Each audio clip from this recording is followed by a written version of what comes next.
ಅಲ್ಲ, ಮಂತ್ರಿ ಸ್ಥಾನದ ಆಕಾಂಕ್ಷಿ. ಆದ್ರೆ ಮಂತ್ರಿ ಮಾಡಿ ಅಂತ ಹೈಕಮಾಂಡ್ ಮೇಲೆ ಒತ್ತಡ ಹೇರಲ್ಲ. 3ನೇ ಬಾರಿಗೆ ಶಾಸಕನಾಗಿದ್ದೇನೆ, ಅವಕಾಶವನ್ನ ಕೊಟ್ರೆ ಸಚಿವ ಸ್ಥಾನ ನಿಭಾಯಿಸ್ತೇನೆ ಅಂತ ಅರಣ್ಯ ಕೈಗಾರಿಕೆ ನಿಗಮದ ಅಧ್ಯಕ್ಷ ಹಾಗೂ ಶಾಸಕ ಬೇಳೂರು ಗೋಪಾಲಕೃಷ್ಣ ಹೇಳಿದ್ದಾರೆ. ಶಿವಮೊಗ್ಗದಲ್ಲಿ ಮಾತನಾಡಿದ ಅವರು, ಈ ಹಿಂದೆ ಸಚಿವ ಸಂಪುಟ ಪುನರಚನೆ ಬಗ್ಗೆ ಒಂದು ಬಾರಿ ಚರ್ಚೆ ಆಗಿತ್ತು. ಮೊನ್ನೆ ಎಐಸಿಸಿ ಅಧ್ಯಕ್ಷರು ರಾಹುಲ್ ಗಾಂಧಿ ಮತ್ತು ನಮ್ಮ ಪಕ್ಷದ ಮುಖಂಡರು ಕೂತು ಚರ್ಚಿಸಿ ಮಾರ್ಚ್ವರೆಗೆ ಅದರ ಬಗ್ಗೆ ಪ್ರಸ್ತಾಪ ಮಾಡಬಾರದು ಅಂತ ಹೇಳಿದ್ರಿಂದ ಪುನರಚನೆಯ ನೆನಗುದಿಗೆ ಬಿದ್ದಿದೆ. ಹೀಗಾಗಿ ಅದರ ಬಗ್ಗೆ ಮಾತನಾಡುವ ಅವಶ್ಯಕತೆ ಇಲ್ಲ ಅಂತ ಹೇಳಿದ್ದಾರೆ. ಉಪಚುನಾವಣೆಯಲ್ಲಿ 3ಕ್ಕೆ 3 ಕ್ಷೇತ್ರ ಗೆಲ್ತೇವೆ ಅಂತ ಬಿವೈ ವಿಜೇಂದ್ರ ಹೇಳ್ತಾ ಇದ್ರು. ಈಗ ಅವರ ನಾಯಕತ್ವದಲ್ಲಿ 3ಕ್ಕೆ 3 ಸೋತಿದ್ದಾರೆ. ನೈತಿಕ ಹೊಣೆ ಹೊತ್ತು ವಿಜೇಂದ್ರ ಬಿಜೆಪಿ ರಾಜ್ಯಾಧ್ಯಕ್ಷ ಸ್ಥಾನಕ್ಕೆ ರಾಜೀನಾಮೆ ಕೊಡ್ಲಿ. ರಾಜೀನಾಮೆಯನ್ನ ಬಿಜೆಪಿಯವರೇ ಕೇಳ್ತಿದ್ದಾರೆ, ನಾವು ಕೇಳ್ತಾ ಇಲ್ಲ ಅಂತ ತಿಳಿಸಿದ್ರು. ಇದಲ್ಲದೆ ನಮ್ಮ ಸರ್ಕಾರ ಗಟ್ಟಿ ಇದೆ, ಉಪಚುನಾವಣೆಯಿಂದ ಸಿಎಂ ಹುಮ್ಮಸ್ನಲ್ಲಿದ್ದಾರೆ, ಗೊಂದಲ ಸೃಷ್ಟಿ ಮಾಡಿದ ಪಕ್ಷದಲ್ಲೇ ಈಗ ಬೆಂಕಿ ಬಿದ್ದಿದೆ. ರಾಜ್ಯ ಸರ್ಕಾರ ಒಳ್ಳೆಯ ರೀತಿಯಲ್ಲಿ ಕೆಲಸ ಮಾಡಿಕೊಂಡು ಹೋಗ್ತಾ ಇದೆ ಅಂತ ತಿಳಿಸಿದ್ದಾರೆ.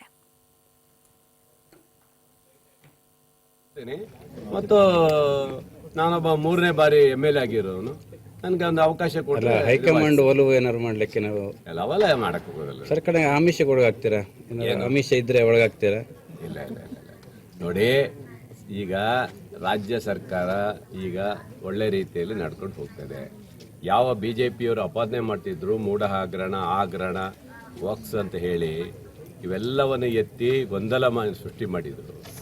ಯಾವ ಮರುಚುನಾವಣೆ 3 ಬಂತು ಆ ನಂತರ ಅವ್ರಿಗೆ ಗೊತ್ತಾಯಿತು ಇವತ್ತು ಬಿಜೆಪಿಯ ಅವರ ಅಸ್ತಿತ್ವ ಇಲ್ಲ, ಅವರಲ್ಲೇ ಗೊಂದಲ ಸೃಷ್ಟಿಯಾಗಿ ಸಂಪೂರ್ಣ ಕುಸ್ತು ಹೋಗಿದ್ದಾರೆ. ದಿನ ಬೀದಿ ಜಗಳ ನಡೀತಾ ಇದೆ.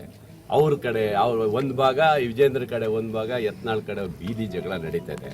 ಇದರಲ್ಲಿ ಅವ್ರ ಪಕ್ಷ ಹೇಗೆ ಹೋಗಿದೆ ನಿಮ್ಗೆ ಗೊತ್ತಿದೆ. ಇವತ್ತು ನಮ್ಮ ಯಾವುದೇ ಆಪಾದನೆ ಬಂದಿಲ್ಲ ಅಂತ ಜನರು ತೀರ್ಮಾನ ಕೊಟ್ಟಿದ್ದಾರೆ. 3 ಕ್ಷೇತ್ರದಲ್ಲೂ ಸಹ ಜೈವೇರಿ ಗಳಿಸಿದ್ವಿ. ಅಂದರೆ ಇವತ್ತು 136 ಇದ್ದಿದ್ದು ಈಗ 138ಕ್ಕೆ ಹೋದ್ವಿ, ಮತ್ತೆ ನಾವು 39ಕ್ಕೆ ಮತ್ತೆ ಹೋದಿವಿ. ಹೈಯೆಸ್ಟ್ ರಾಜ್ಯದಲ್ಲಿ ಇಷ್ಟೊಂದು ಇತ್ತೀಚಿನ ದಿನದಲ್ಲಿ ಯಾರೂ ಇಷ್ಟೊಂದು ಮೆಜಾರಿಟಿಯಲ್ಲಿ ಯಾವುದೂ ತಗೊಂಡಿಲ್ಲ. ಇದೇ ಯಡಿಯೂರಪ್ಪನವ್ರ ಕಾಲದಲ್ಲಿ ಪ್ರತಿ ಸರಿನೂ 104, 108, 110 ಬರ್ತಿತ್ತು ಬಿಟ್ರೆ ಯಾವತ್ತೂ ಮೆಜಾರಿಟಿ ಬಂದಿದ್ದಂತೂ ಎಲ್ಲೂ ಕಾಣಲಿಲ್ಲ. ಅಂಥ ಮೆಜಾರಿಟಿಯನ್ನು ಈ ರಾಜ್ಯದ ಜನ ಕೊಟ್ಟಿದ್ದಾರೆ. ನಾವು ಈಗ 3 ಕ್ಷೇತ್ರ ಗೆದ್ದ ಮೇಲೆ ಕಾಂಗ್ರೆಸ್ಗೆ ಒಂದು ಹುಮ್ಮಸ್ ಬಂದಿದೆ.